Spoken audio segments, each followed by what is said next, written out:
ಬ್ರಹ್ಮಲೋಕವ ಸೇರಿ ಮುನಿ ಬೊಮ್ಮನಾದರಗೊಂಡು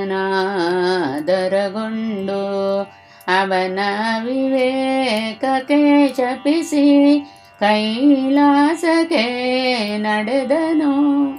ಶೈಲಸೋತೆಯೊಡನೆ ಶಿವನು ರಾಸ ಕೇಳಿ ಆಡುತ್ತಿದ್ದು ಮುನಿಯ ಬರವ ತಿಳಿದು ರೌದ್ರ ರೂಪ ತಾಳ್ದನು.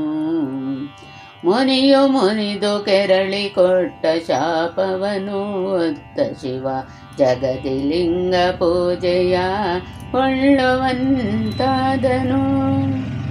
ವೈಕುಂಠಕ್ಕೆ ಹೊರಟ ಮುನಿಯು ಕಂಡುದೇನನು ಲಕ್ಷ್ಮಿಯೊಡನೆ ಮಹಾವಿಷ್ಣು ರಮಿಸುವುದನು ಕಂಡನು.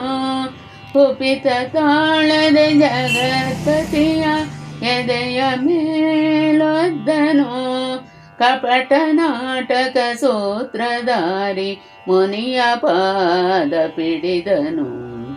ಎನಿತು ನೋವಾಯಿತೋ ತಂದೆ, ಎನಿತು ಪಾದವು ಬಳಲಿತೋ ಎಂದೆನ್ನುತ ಚರಣ ಪಿಡಿದು ಅಂಗಾಲಿ ನೇತ್ರವ ತರಿದನು. ಜ್ಞಾನ ನೇತ್ರ ಕಳೆದುಕೊಂಡ ಮುನಿ ತನ್ನ ಪರಾಧವರಿತು ಚಂದದಿಂದ ಸಕಲವೆಲ್ಲವ ಅರುಹಿ ಕ್ಷಮಿಸೆ ಬೇಡಿಕೊಂಡನು.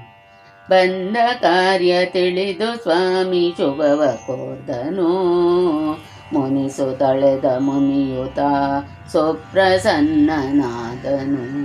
ಶ್ರೀಹರಿಯೇ ಯಜ್ಞ ಫಲಕ್ಕೆ ಅರ್ಹನೆಂದು ಅರಿತನು. ಋಷಿಗಳೆಲ್ಲರ ಸಮ್ಮುಖದಿ ಸಂದೇಶವ ಸಾರ್ದನು.